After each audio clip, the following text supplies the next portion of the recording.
young age, you're encouraged to, use your imagination and to dream big and stuff like that. But I didn't really believe in dreaming. I didn't have time to dream because, like, do you really have time to waste daydreaming when you're worrying about, where your next meal is going to come from, if your mom's ever going to come back, if your stepdad's going to, be yelling at you, if he's going to be drunk, like, I didn't have time for dreaming.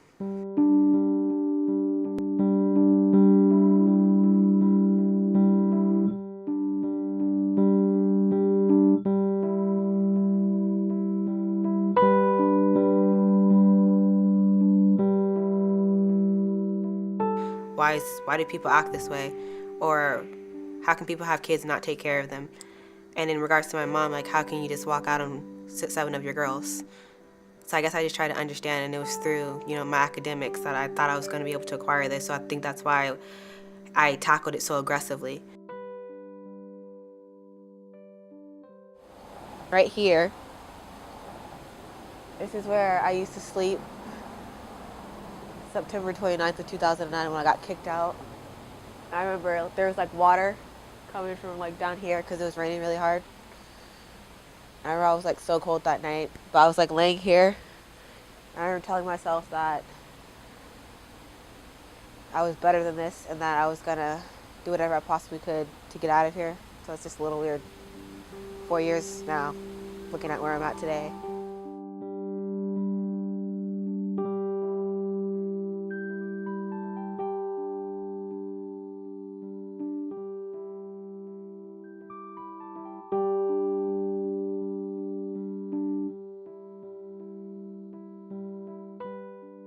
So at this point, I'm dealing with living with a drunk, periodically being homeless.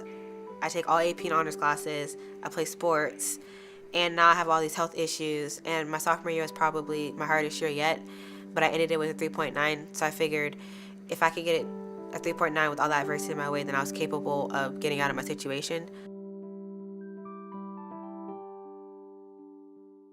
I found out about Palmer's. I was taking a college-bound class at Lincoln. I applied and then I advanced to like the interview part, and I was like super excited. But I remember sitting there outside and just thinking about like, okay, like if I get this Palmer scholarship, like how it's gonna change my life. I remember the first day that I met Michaela. I was going to Lincoln and I was advertising for Palmer Scholars. So I go in and I'm meeting with all the students and I'm going over their essays with them to check to make sure that they look good, and it was really rough. Some of the essays were really rough. And then I got to Michaela's and immediately I just lit up. And she looks at me, she goes, "Yeah, you're gonna love me." And one thing that I really liked about Tiffany was she was really open, and we just had like a relationship that I didn't really expect to have with like a board member. But she was really open, and it really exposed me to like a lot of different things, and it's really helped me grow more as a person. To hear her story and to know what she's gone through, and to just see how grateful she is, and I mean perseverance. When you think of Michaela, that's what comes to mind.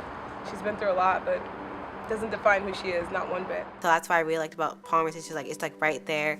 It's in my community, like they're always like available, and whenever I need anything, like they're always there.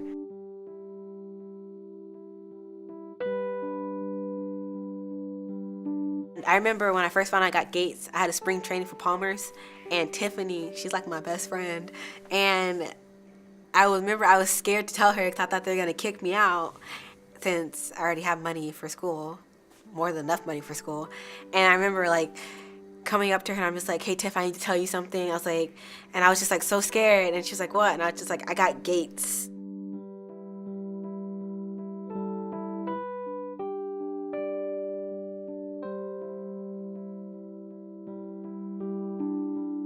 I remember Tiffany talking about how Palmer's is a different type of organization because they're really family oriented, and that's something that like I really, really needed consistently.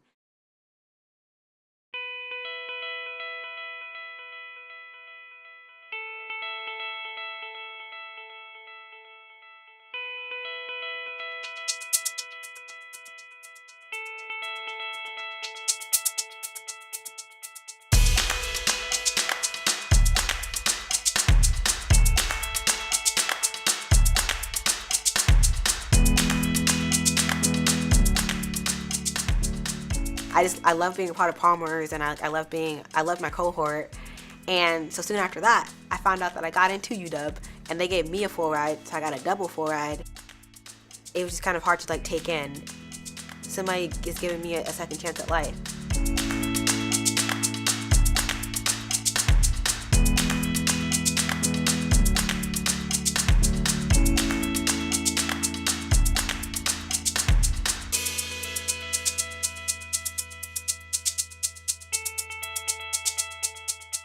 Tiffany, she's always texting me, telling me that she loves me, like asking me how I'm doing, saying that she misses my cute face. I don't get text messages from Bill Gates.